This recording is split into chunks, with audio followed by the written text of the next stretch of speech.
the College Access Program Specialist at Maryville High School. I want to first unofficially welcome you to the high school ranks, parents and young people. This is really going to be some decisions that you're going to make that's really going to affect the rest of your lives. So we're going to get some things started with you. What you're looking at right now on your screen is our agenda. As you can see, you can look at that, that we're going to have a counselor talking to you about high school graduation requirements, what colleges are looking for, what things you can do now that we're in a virtual environment. Some things are going to be a little different, so we're going to give you some help and some leeway on how to deal with that. And the big thing that a lot of people are worried about is money for college. Trust me, I'm worried about it as well. So before we get started, I'm going to go over a couple of housekeeping rules. All questions, if you have any questions during the presentation, please, two things. Hold them, well, before we go over that. First thing, you can type them in what we have our chat room, and what we will do is we will address them after the presentation. We'll have the presenter answer it, or myself or one of my colleagues may answer the question. But please hold it to the end or type it into the, we'll give each speaker a little bit of time to answer questions. Also, you can hold it to the end and put it in the chat. Additionally,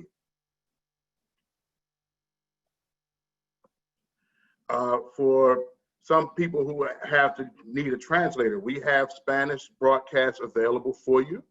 So what you can do is look at the bottom of your screen and you see a globe that says interpret. Really, I want everyone to do this, whether you need to be in Spanish or not. Everybody go to the bottom, please hit interpretation, except for my speakers. Mr. Green, you don't have to do this. Go to the bottom, hit that interpretation globe. You'll see English or Spanish. If you need it in English, just click English. If you need it in Spanish, listen closely, please. If you need it in Spanish, click Spanish and then mute original audio. So click the Spanish and then hit mute original audio, and you will only hear our Spanish broadcast. Okay, so now if you did it correctly, at the bottom of your screen, you should see an EN instead of that globe. That means you're in English. Or you should see an ES in that globe, which means you're in Spanish. So now, to get started, I'm going to introduce you to Ms. Cassie Motts, our Executive Director here at CollegeBound Foundation, and she's going to give you a nice warm welcome. Ms. Motts. Thank you, Mr. O'Neill, and good morning, everybody.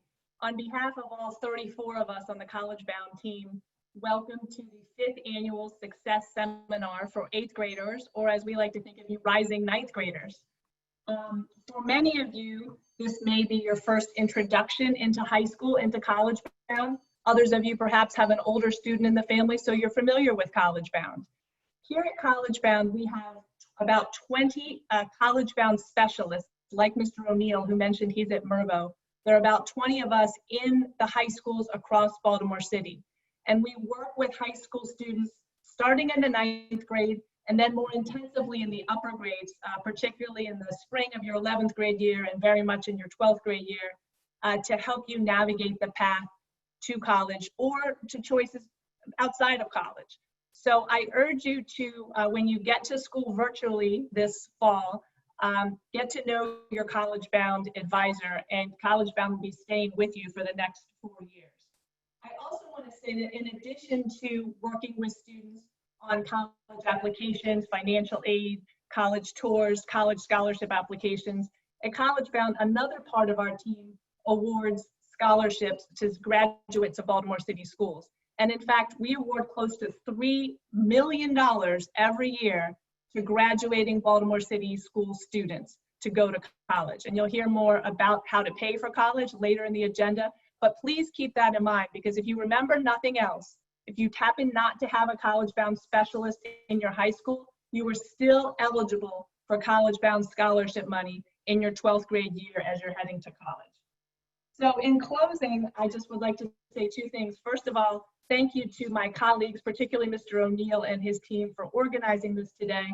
And secondly, to the families and students who are on the call today, you already have a leg up by taking the time to be here today. The fact that you are in the middle of August interested in high school and beyond and taking the time to tune in says a lot of very good things about you.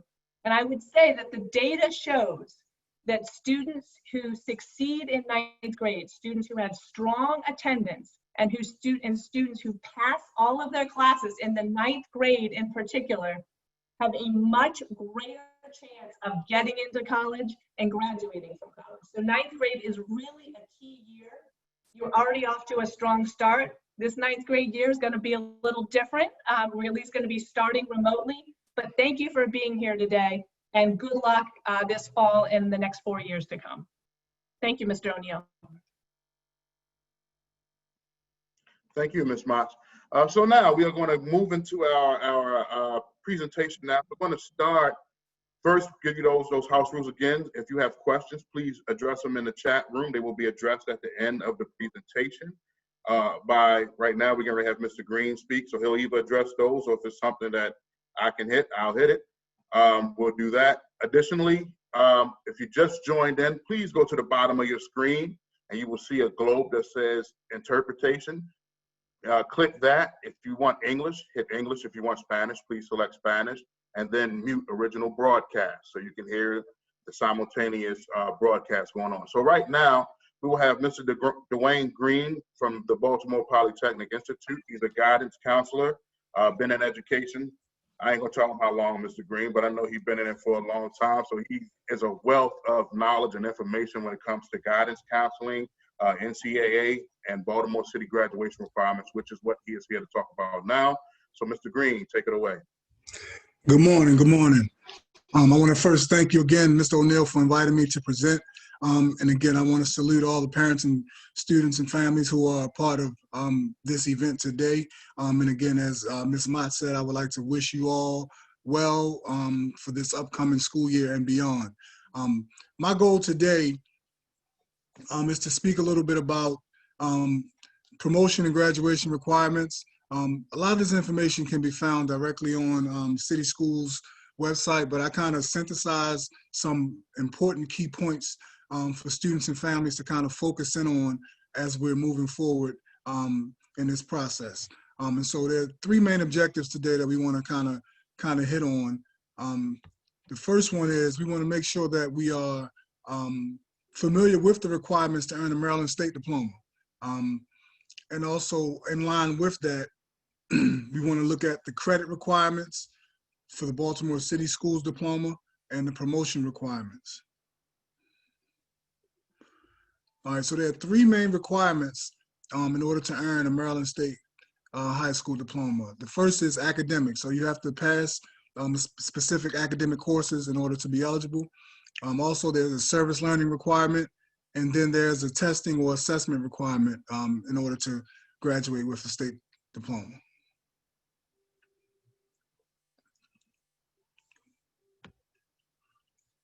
All right, so in order to graduate, you need 21 academic credits.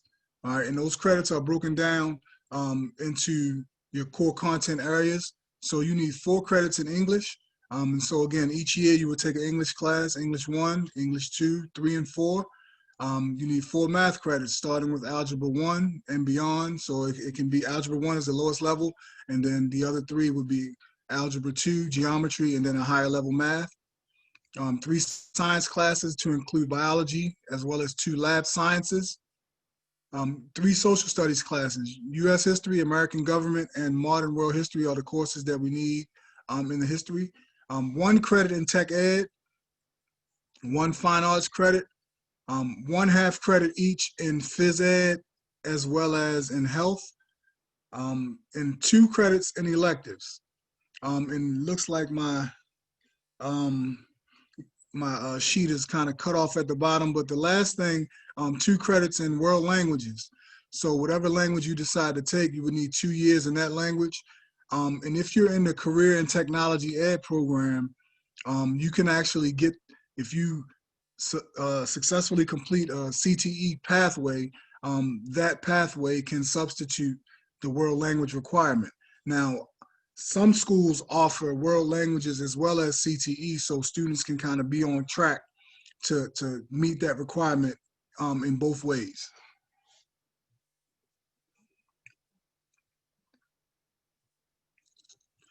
Next, we have our service learning requirement.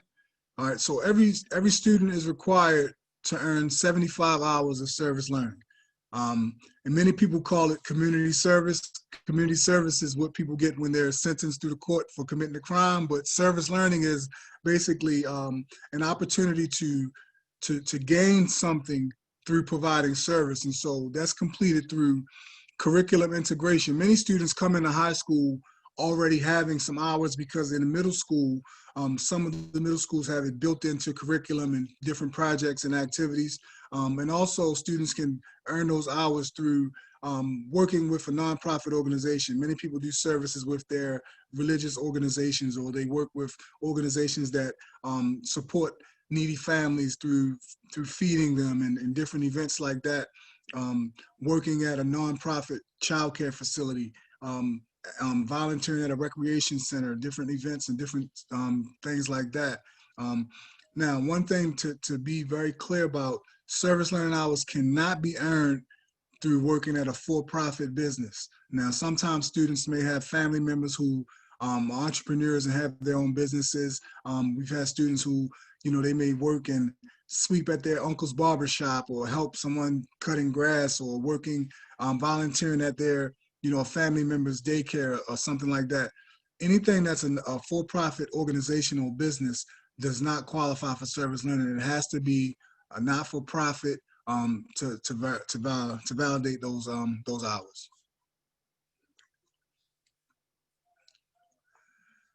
All right, now the final of the three areas are you have academic, you have your service learning, and then you have the assessments. So there are 4 assessments that students take and must be successful in completing in order to graduate. And so the areas are science, government, algebra, and English. So right now for science, students have to take a test which is called the MISA. And again, there is a sheet that I shared with Mr. O'Neill, and I think he can make that available for everyone, that really breaks everything down that I'm speaking about a little more in depth. But the MISA, students must pass the MISA exam in science.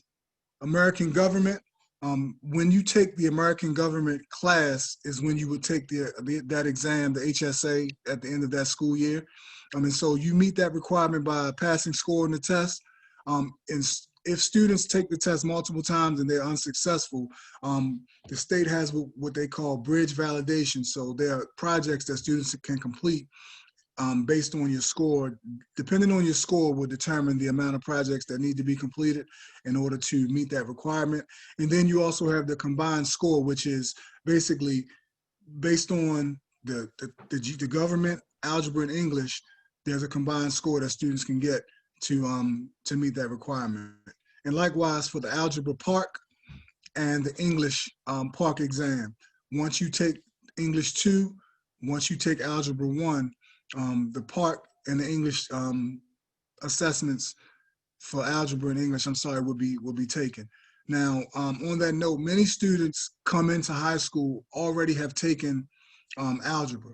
And if you have that algebra credit coming into high school, the likelihood that you've taken and possibly already met the requirement for PARC is very possible. And so that algebra course that you took in middle school does go towards meeting that graduation requirement as well. And so along with the Maryland State high school diploma graduation requirements, the next tier below that is now you have to also meet Baltimore City Schools requirements for promotion. And so each year there's a certain number of credits that students must earn in specific courses in order to be promoted from 9th grade to 10th, 10th to 11th, 11th to 12th, and then ultimately to graduate. I know in middle school and in earlier years, the specific requirement is not calculated as it is in high school. And so in high school, you must earn credit in specific subjects in order to move to the next grade. And so in city schools, as you see, the promotion requirement to move forward from 9th grade to 10th grade, you must earn 5 credits. And so of those 5 credits, it is required that you pass English 1 and Algebra 1.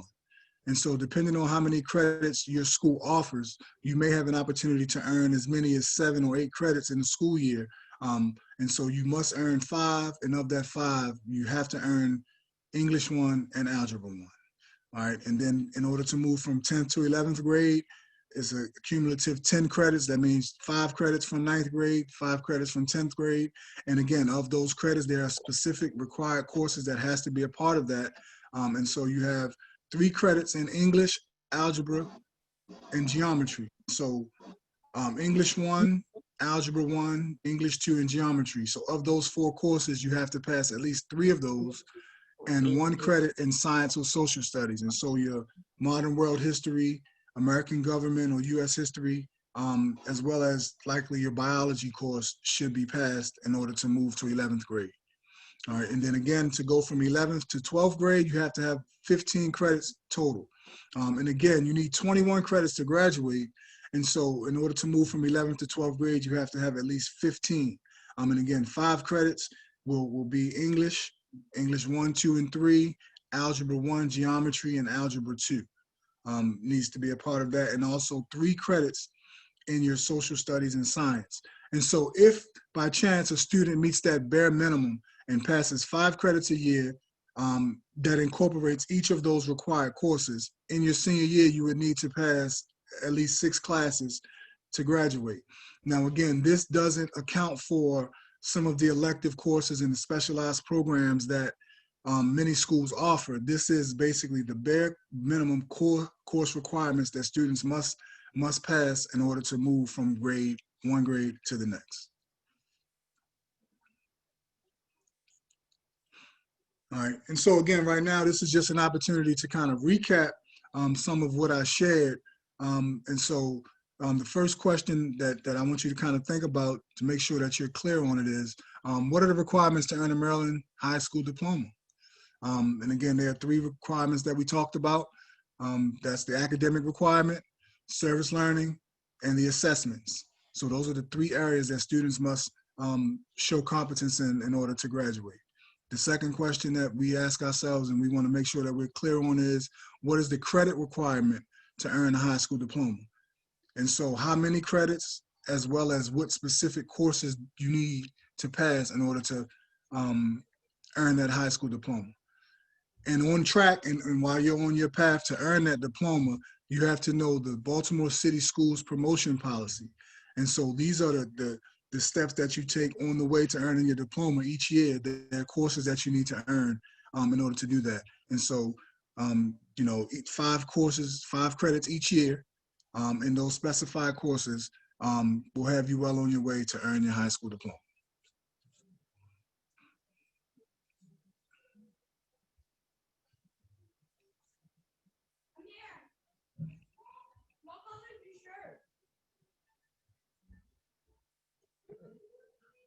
Okay, thank you, Mr. Green. Are there any questions for Mr. Green to be addressed in the chat? Well, we have a couple of minutes. If there are any questions, you could raise your hand or address them in the chat now.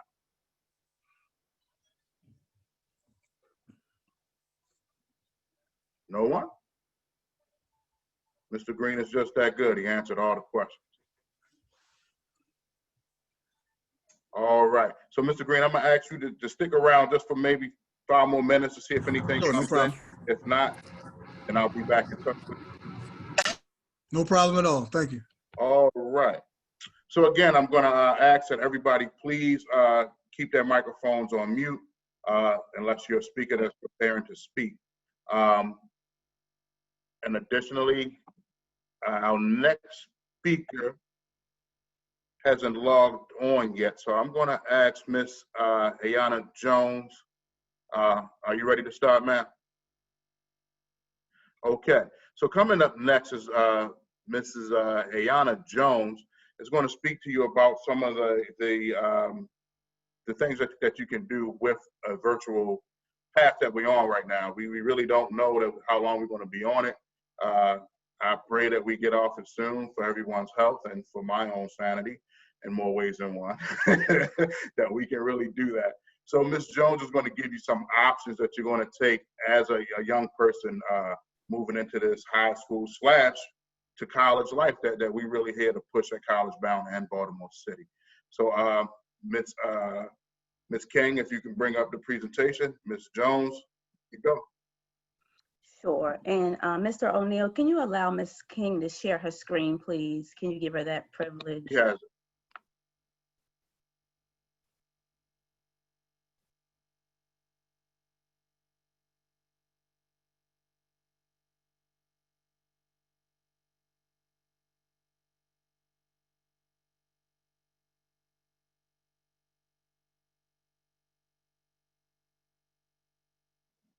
Okay, Ms. King now has the screen. I apologize, that was an oversight on my end. That's okay. Mhm.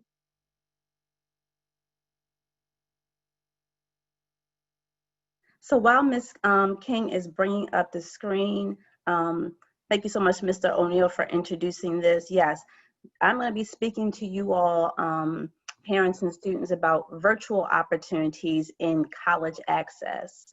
So we know that you all have successfully completed your 8th grade year, and now, as Ms. Mott said, we are going to refer to you as rising freshmen in high school. And we're going to talk about some of these great options we have. Although we're in a pandemic, we're not going to allow that to slow us down, because many students across the country are in a pandemic, but we're still going to look toward college and career access. So let's begin.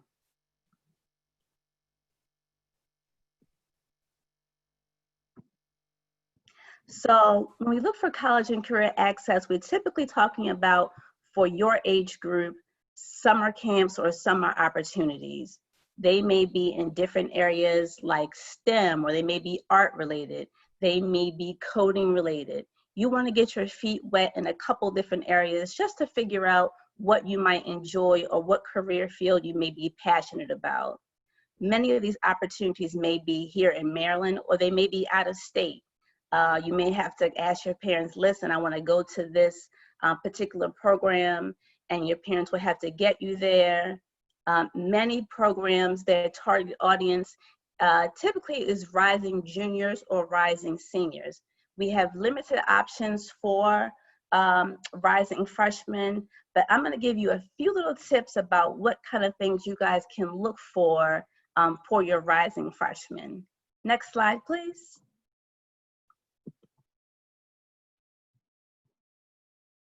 So what are some of the benefits of having this actual virtual opportunities? So we're no longer be looking at brick and mortar programs. We're going to be looking at programs that we can go to from the comfort of our own home. That's going to reduce our costs. That's going to reduce our travel. That's going to reduce us having to ask our parents to get us to camp before they go to work.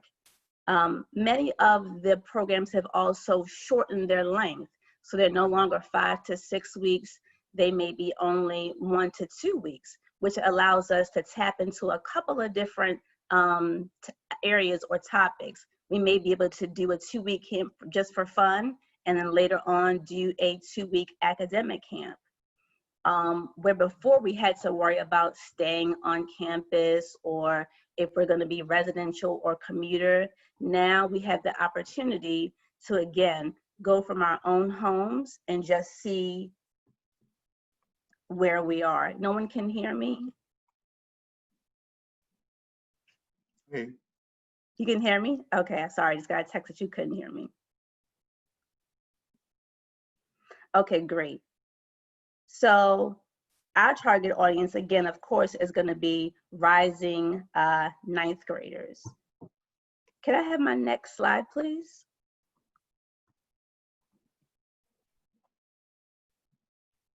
So first things first, parents, we're going to want to properly vet these camps. Many camps during the pandemic are popping up out of nowhere simply for financial reasons. So on the screen, you're going to be able to see that we have a couple different ways we can vet these programs. OurKids.net, the Better Business Bureau has a great video about choosing a summer camp for your students. The American Camp Association has a great website where you can actually put the name of the camp in. What I like most importantly is parent reviews. If you go online, put in the name of the camp, see what other kiddos are saying about the camp. Did they like it? Did they not like it? Did they have a good time? Were they able to still get a good feel for the camp virtually, or did it lose its luster when it was virtual versus brick and mortar? So you want to kind of see what the reputation of the camp is before you send your child virtually. Next slide, please. So some of the ones listed here on the screen are some of our national virtual camps. These are going to be ones that are open to everyone across the country. They range in everything from activity camps, 4-H has a summer camp. All of these camps are absolutely free. We also have some of our major universities like Harvard and Princeton who are offering MOOCs. MOOCs are massive open online classes where you can take everything from homeland security to chemistry to fashion design right online. Coursera is another 100% totally free platform where you can have your students sign up and get a little taste of what they may be interested in. Next slide, please.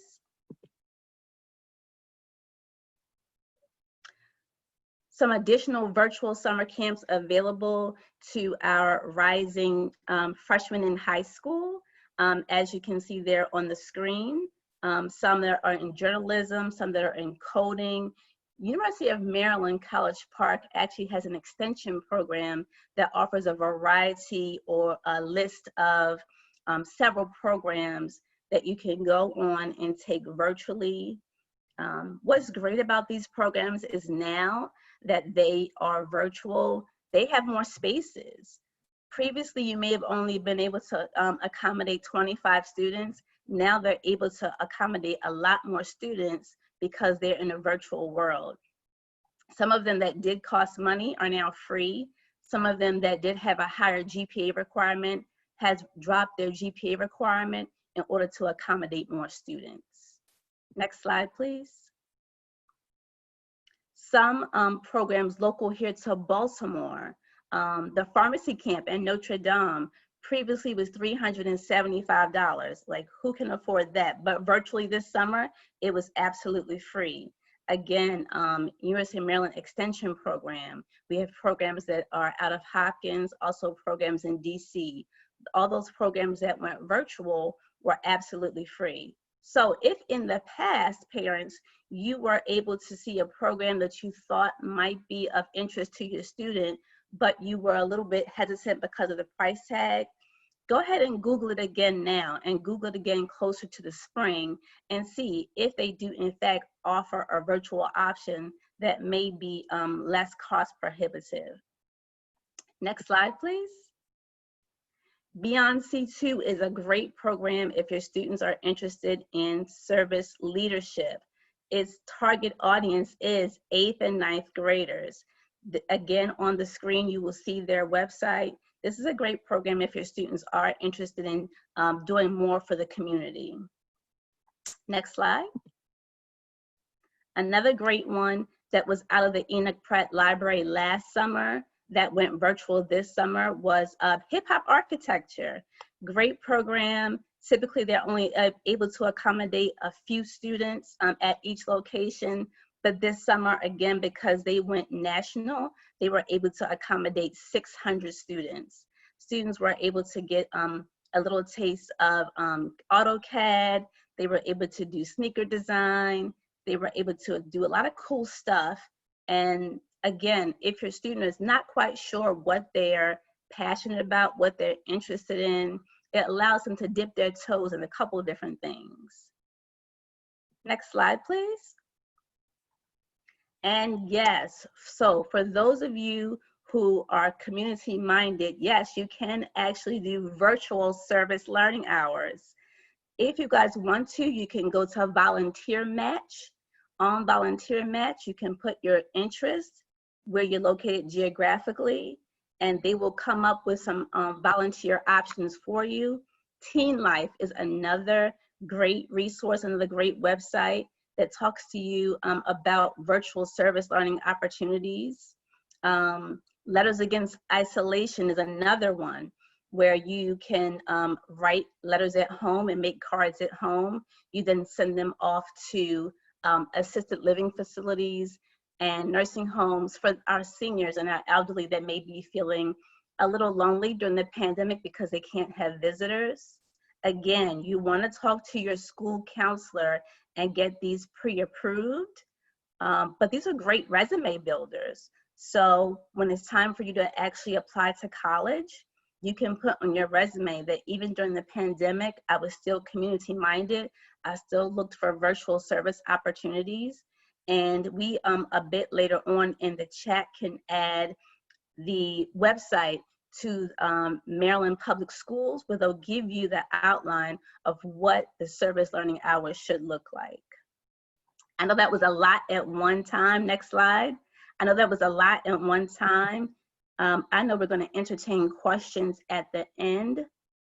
Mr. O'Neill, are there any questions right now that you would like me to field? As of right now, I don't have any questions. I haven't seen any come in yet. So what I'll ask you to do and everyone else is, Mr. Green has been answering some questions in the room. Thank you, Mr. Green. So if any questions come in from this presentation, please address them in the chat room. Ms. Jones will monitor for the next couple of minutes and give out any answers that you have on that. Thank you. All righty. Thank you. Ms. King, can you give me my screen back, please? Thank you. All right. So now we will have a great friend of the program, CollegeBound. He's been helping us. He's been around almost as long as me, not quite that long, but Mr. Calvin Wise from Johns Hopkins University is up next. He's been around from St. Mary's and now at Johns Hopkins, so he has a background in what colleges are looking for right now in the private sector, but also in the public sector. So he is a wealth of knowledge that will give us a whole lot to think about. So Ms. Brown, if you can bring up Mr. Wise's presentation. And Mr. Wise, you have the floor. All right, thank you. And I'm really excited to be here. I really enjoy this program because I have the opportunity to speak with folks who are, not yet in high school, and even for those, if you have parents with kids who are in high school, just talking to younger students who are earlier on in the process to understand how they can navigate their high school experience to, put themselves in the best position to have options when they get to college.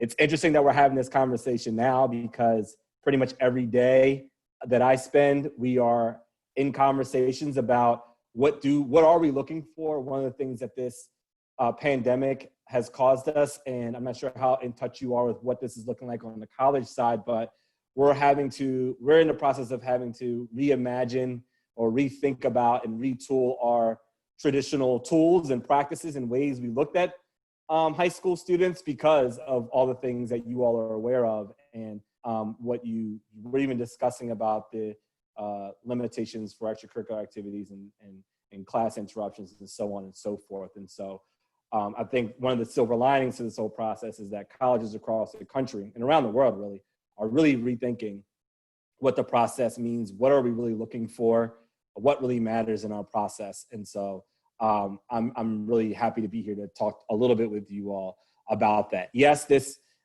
we hopefully won't be in the same position we are in now by the time you all are dealing with students who are going through the college process. But I can tell you, though, that how we think about the college admissions process will be forever changed based off of the conversations we're having now.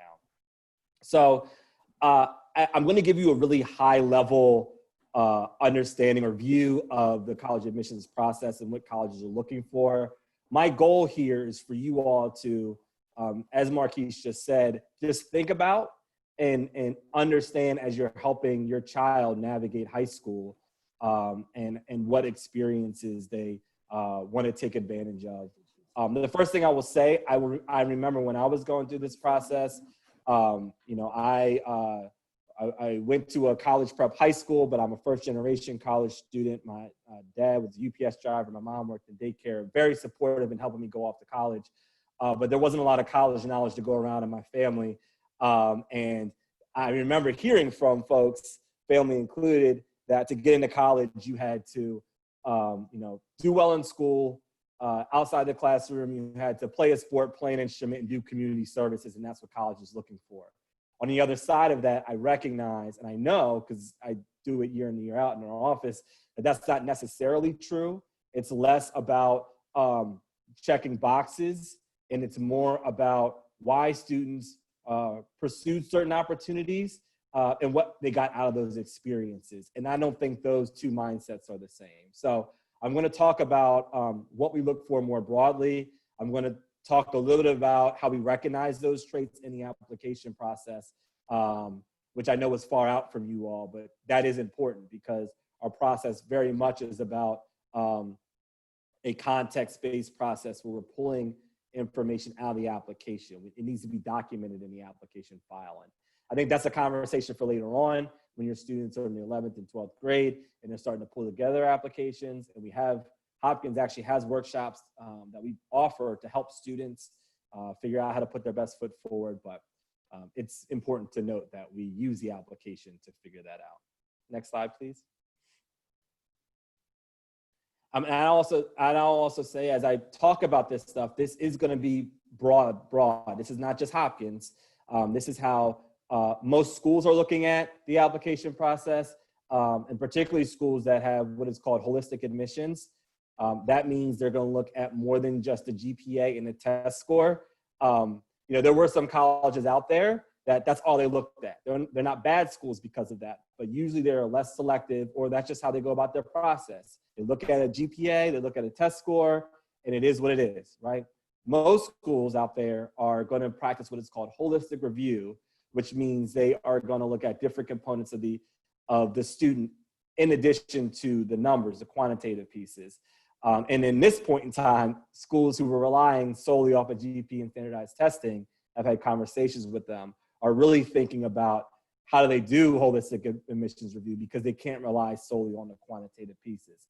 So if I'm projecting out some years when your kids are going off to college, I think more schools are going to be practicing admissions in the way that I'm talking about. I think this is going to be more of a common practice as they're looking at students that are applying to their institution. The first piece that colleges are looking at is academic character. If you go back to when I was in high school, I thought that was very much, what is my GPA, right?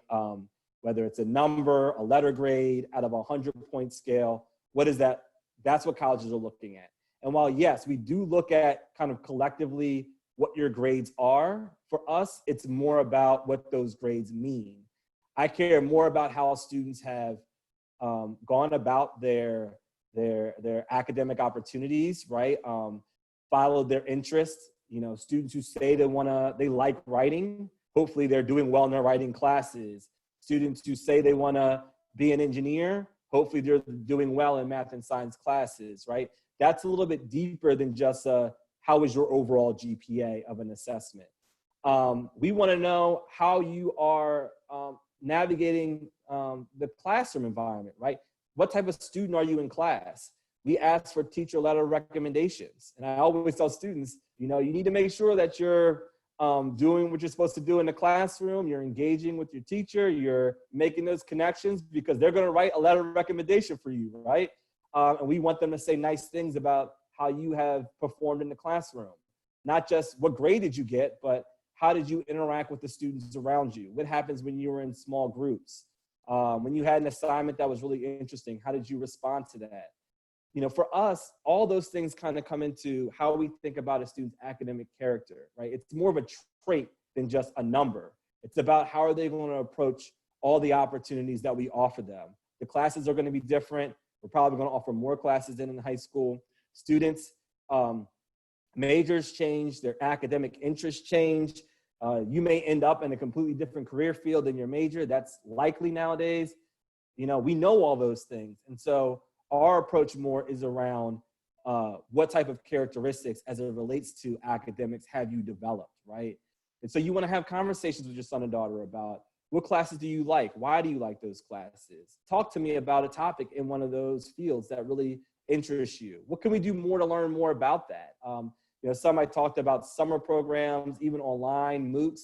There's some free classes out there. You know, YouTube is widely available. It's appropriate to spend time looking at, you know, those videos of things that are really interesting to learn more. That builds that characteristic, you know, that we're looking for. It's not something that you could just check the box. It's kind of like, you know, it's a talent. It's a characteristic. It takes time to build. You just don't do that overnight. And so particularly for younger students, that's one thing that, you know, I always encourage as they think about figuring out what their academic interests are.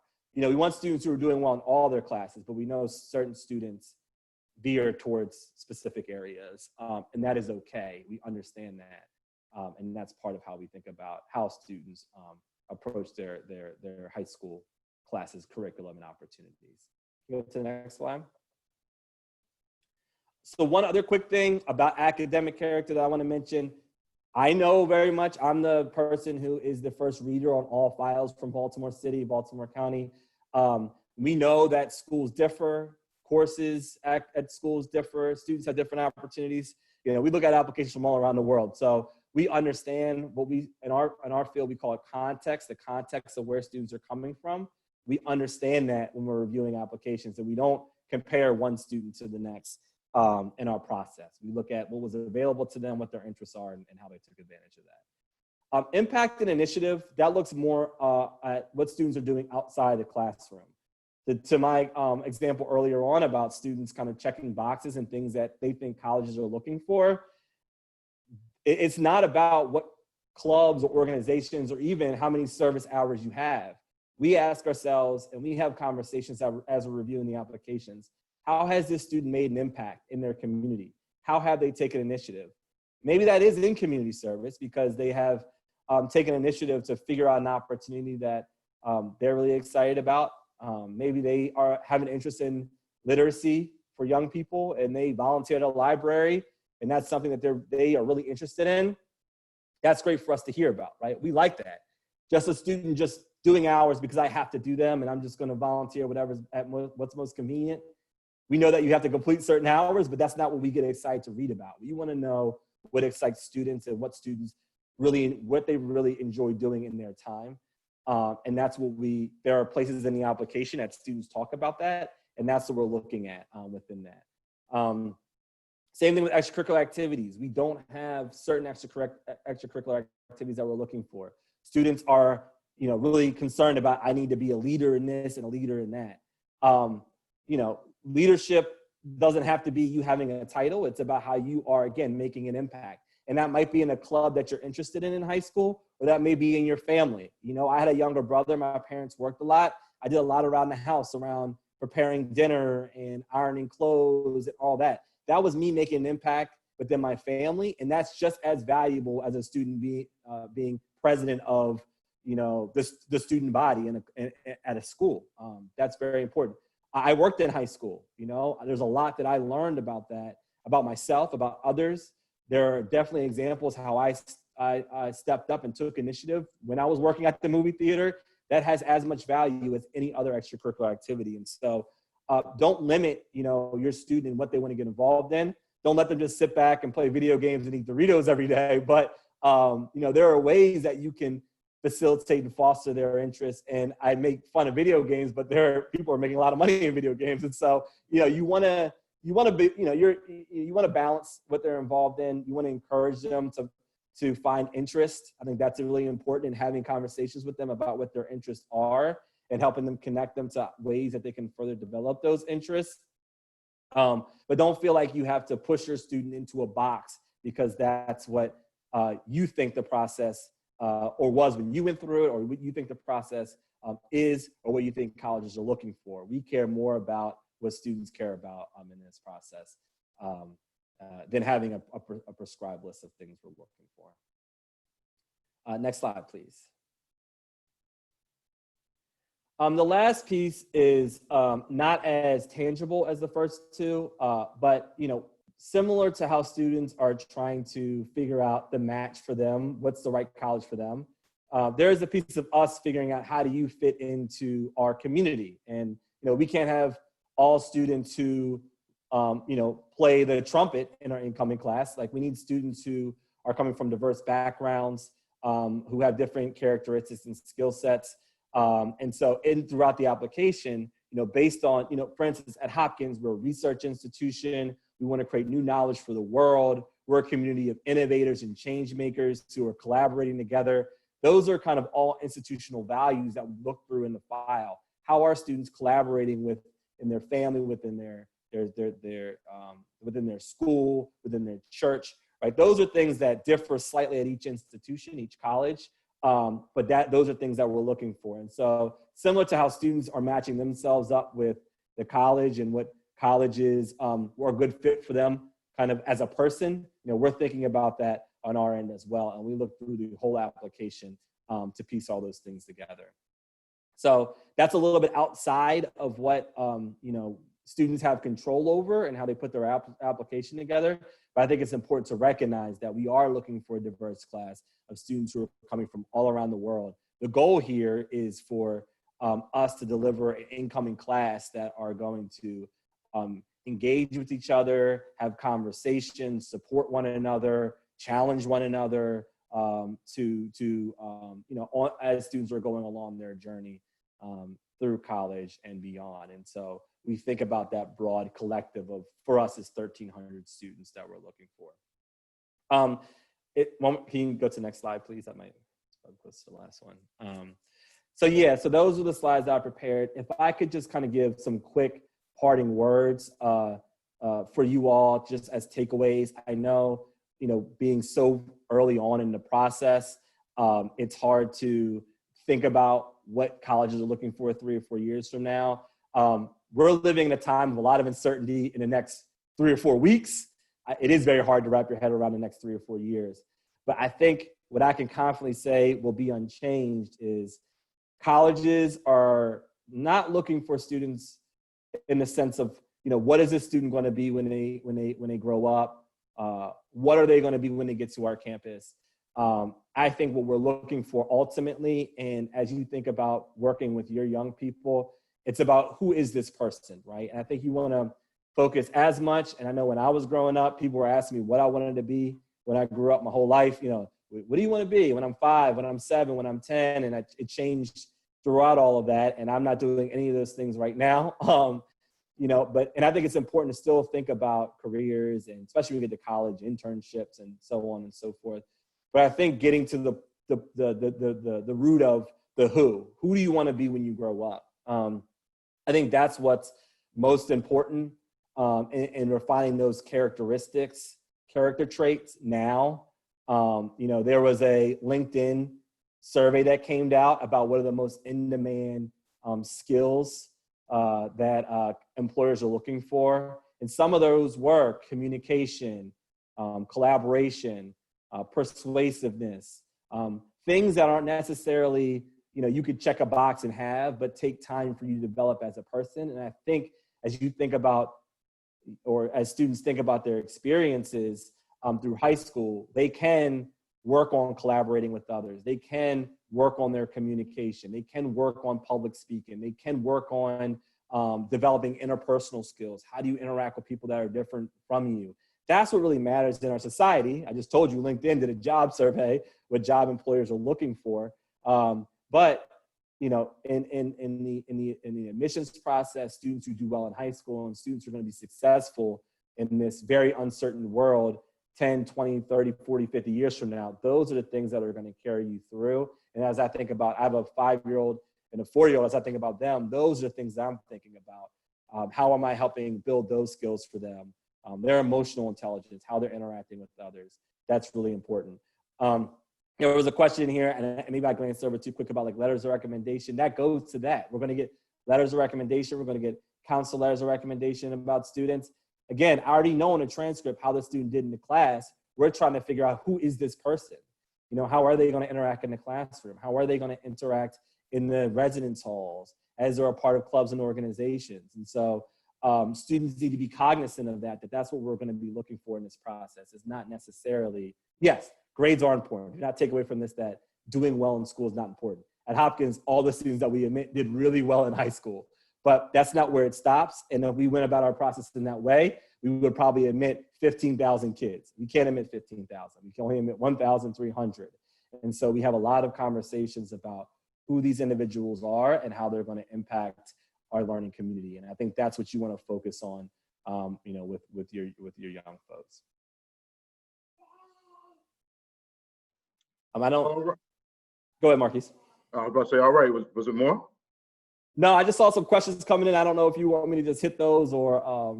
No, you know, yeah, that was great. I don't think, did any more come in? That was the only two I saw. the only one I had is around grades and how they're being calculated and such. It's varying by district. We understand that. We work with school districts to understand how those things are calculated. And as I was saying earlier, you know, we look at students within context. We understand how these differences come into play. And again, it's less about that number and more about what that number represents in our process. Okay. Thank you, Mr. Wise. Again, very informative. And we appreciate your relationship with BCPS and with CollegeBound Foundation. Thank you. All right, so last we will have Ms. Jennifer Coverhay, our Director of College Going, and she's going to go over the big question that we always hear from ninth grade all the way up to graduation is, how do I pay for college? And that's the big question. I mean, myself, I have 3 young people in college, so I'm always asking her, where's the money? So she's going to go over that now. She has her presentation, Mike, so don't worry about pulling it up. She wants to do her own thing. So, Ms. Coverhay, are you ready? I'm ready. Okay, the floor is yours. Thank you.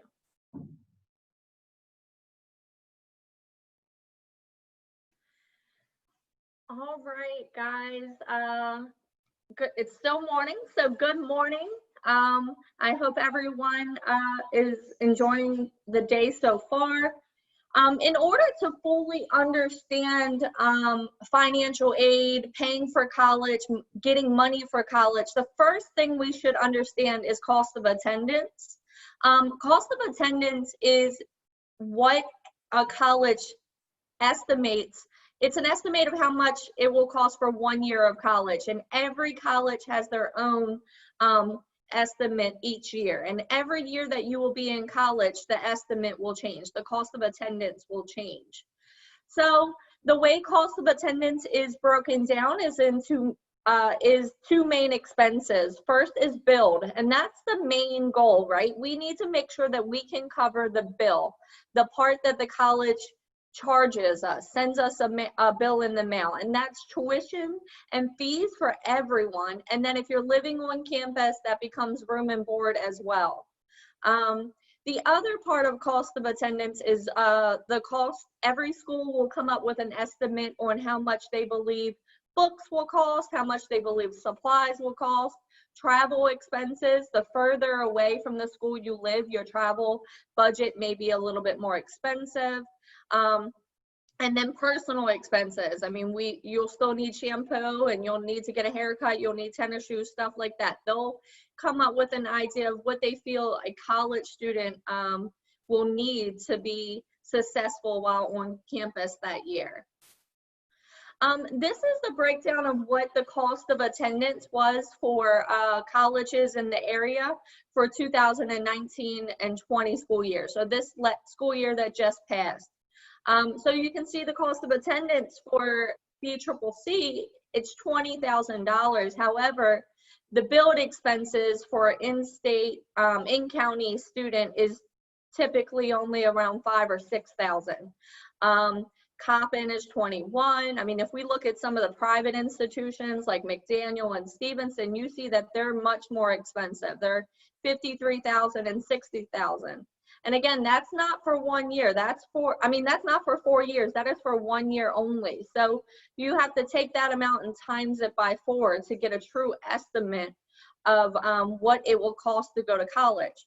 Also, college is 4 years away from now. So know that there is inflation about 2 to 3% each year on the cost of tuition and room and board. So these prices will change and go up every year. Our flagship school, College Park, is pretty expensive too, $27,000. So if you're looking to go to our state's flagship school, it's going to be around over $100,000 for 4 years.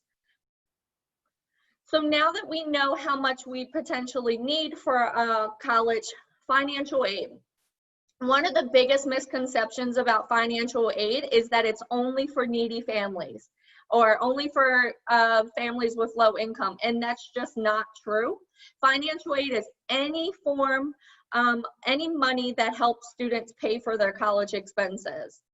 So there's two different types of financial aid, and that's gift money, that's grants and scholarships, and then there's self-help, that's the form of loans and work study. So again, scholarships can be based off of merit. It has nothing to do, financial aid isn't solely about what your household income is, but any money that helps you pay for college. So in understanding financial aid, you should know the different sources of financial aid. The main gateway of receiving financial aid is completing the federal government's FAFSA, which I'll go into on the next slide. Then you have the state of Maryland. We have financial aid, but again, you have to do that FAFSA to be considered for that financial aid. Then you have institutions. Every institution will decide if a student can receive financial aid. Again, that could be based off of merit, that could be a scholarship, or it could be a grant based off a need. And then finally, private organizations. And I'll go into each one a little bit next. So FAFSA is the free application for federal student aid, free. If you Google FAFSA, sometimes there are multiple sites. The site that is correct is the .gov website. It is federally secured website. There are scams out there. So anytime a scholarship or financial aid asks for a payment information, it's probably a scam, so stay away from it. But this is what the FAFSA homepage currently looks like. In 4 years, it'll probably look different, but in case you want to know it, studentaid.gov is the website. MHEC is our state of Maryland's financial aid for college. So Maryland Higher Education Commission is what MHEC stands for. MHEC offers a bunch of different grant programs. They offer tuition waivers for students in foster care. So if you are currently in foster care, you can potentially get a tuition and fee waiver for a state school in Maryland. So that's not for your private schools, but any public state school in Maryland. Also, they have work shortage assistant grants. So right now, it could change, but right now nursing is a big one, teaching. They always list their majors for their work shortage grants online. So just check that out every year. And the website's at the bottom. Again, this is a secured website. This is a state secured website. So that's why it says state.md.gov. So private scholarships. When applying for private scholarships, you always want to apply locally first, because when you apply locally, you're only competing against local students. Such as you want to apply for a CollegeBound Foundation. We have close to $3 million for students to go to college. So when you're a senior, our application opens December 1st and goes until March 1st. And we give out close to $3 million again in scholarships to Baltimore City Public High School students. So you're only competing against Baltimore City Public High School students. You're not competing against students even in Baltimore County or Howard County or in California. Only Baltimore City Public High School students.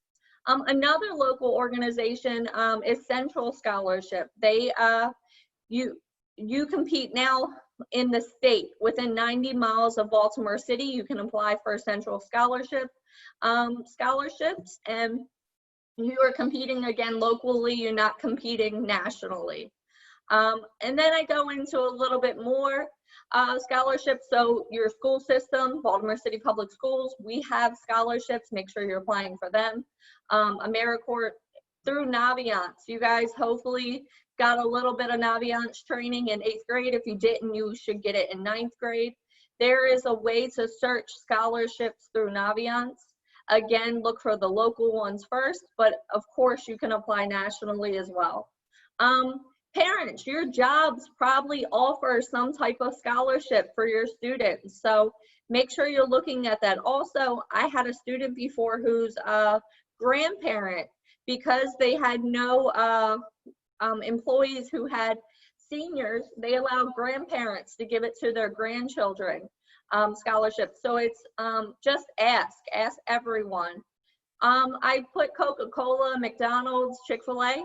I'm putting them there. They all have national scholarships, but go to your local franchise, McDonald's and Chick-fil-A, and ask them if they have some. Some of the local franchise have scholarships for students in their community, so ask them as well. Of course, fraternities and sororities have some scholarships. That is not saying you want to pledge them or you want to become a part of their organization. The local chapters help, again, Baltimore students or Maryland students get to college financially. For undocumented students, there's a few different opportunities for you guys. BCCC, the Now Scholars Program, is open to all students, so that's going to be an option. Hopefully it'll be available in 4 years for you guys. State of Maryland, you can also now receive grants and scholarships from the state of Maryland, even if you're undocumented. College Greenlight, Hispanic Scholarship Fund, Lambda Theta Alpha Foundation, that's one of those sororities that can help give you funding, and then the Esperanza Education Fund. So these deadlines are what is current, but make sure you're just staying on top of it. All right, the most important part of this presentation, now that you have a little bit of information about what financial aid, how much college costs, the different types of aid, and where to look, what do you need to do in high school to make sure that you win scholarships? And I can tell you, I'm the person currently who is deciding who is winning the $3 million. And just as Mr. Wise just mentioned about getting into college, it's the same thing when it comes to scholarships. So we are looking for students who are well-rounded, who are involved inside and outside of the classroom. So the most important part that we look at when reviewing for students to get our awards is grades are important, of course, but really school involvement and community involvement are the greatest factors in helping us make our decision. Everyone could come to us with a 4.0 and a perfect SAT score, but how would then we decide who gets our money? How we decide is who was able to have a balance, who was able to do multiple things and still achieve good grades throughout college. Who are you as a person? So as far as grade point average, of course, we want you to maintain A's and B's if you can. Take rigorous courses, just as Mr. Wise mentioned, honors, AP, IB courses. Also, if you can do early enrollment at BCCC. A lot of high schools in Baltimore City offer free college courses at BCCC, or some even have partnerships with University of Baltimore where you can go there. If you're going to Coppin Academy, you could take classes there while still in high school. If you're going to Bard, you'll finish with an associate's degree. So just know the options that are available to you at your high school. School involvement. Sports. If you're into sports and that's your thing, that's great. Be involved. However, maybe you're not into sports. If you don't like sports, that's fine. You could still be the manager. You don't have to play. If only sports are offered at your school and not a club that you're interested in, be a manager. If you're not into social events or leading your class, like becoming a part of SGA and stuff, there's something for you. Become your teacher's aide. Help them out if that's what you prefer to do. Start a program. I've seen many students who have started programs at their high schools. All you have to do is have an interest group and then get a teacher willing to support you. And that would help you. That looks great, not only being a part of a program, but starting a program or founding a program looks really great on your academic resume. I want to note, academic resume is different from your job resume. Academics means academics first, right? So we want to see, of course, what you're doing academically, your honors and your awards. So starting 9th grade year, save all of the awards you get. If you get Student of the Week, Student of the Month, Honor Roll, or Student Athlete, whatever, Science Student of the Week, whatever you may get, save all of those certificates and start building your academic resume freshman year.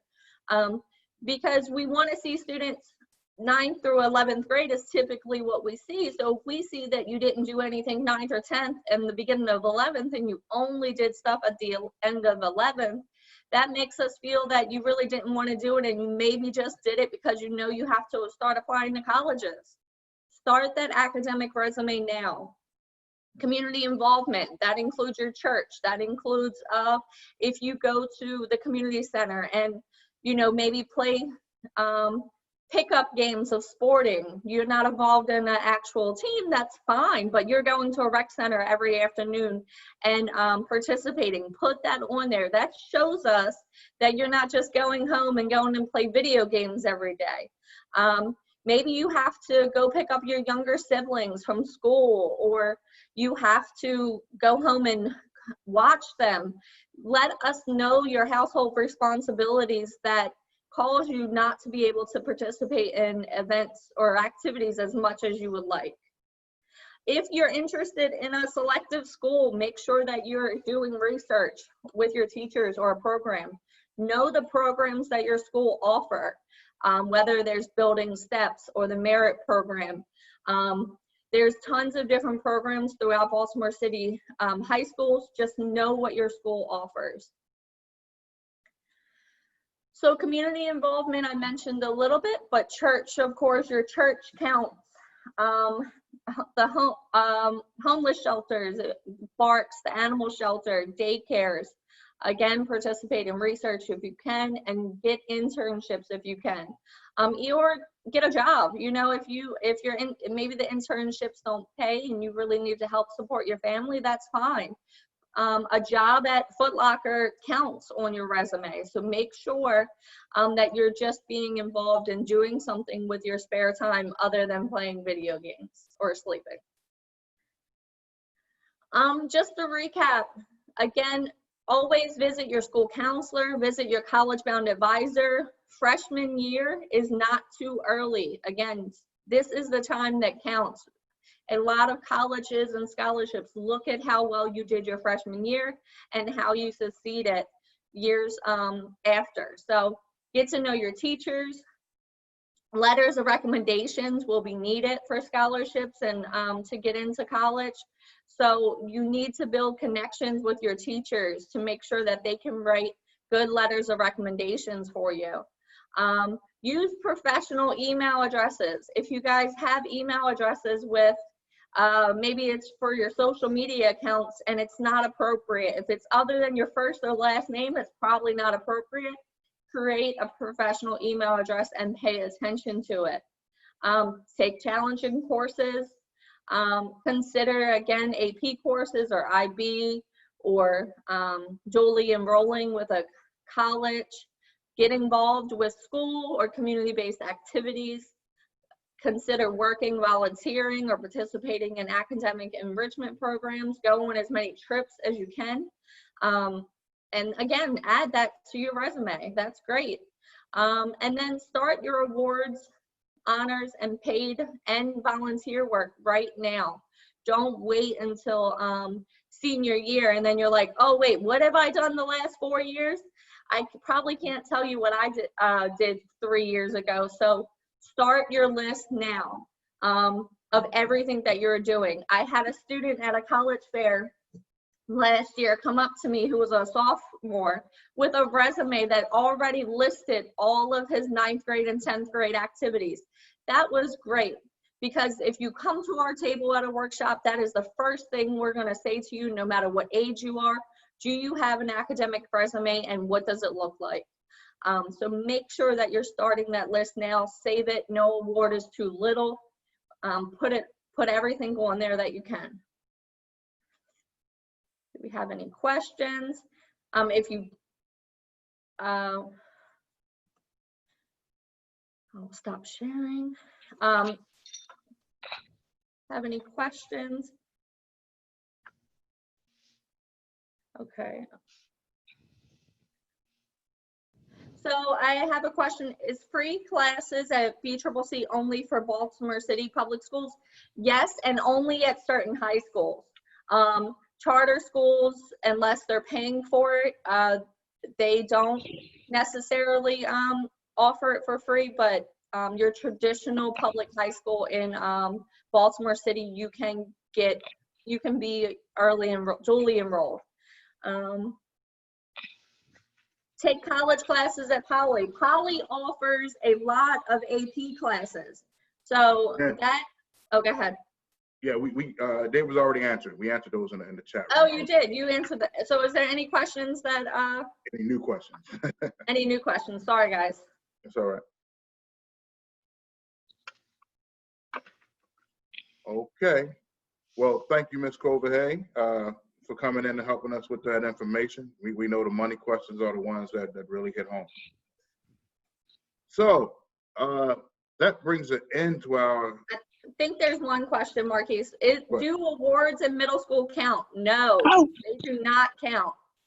Everything starts over once you become a freshman in high school. We do not care what you did 5 years ago. We care what you did most recently.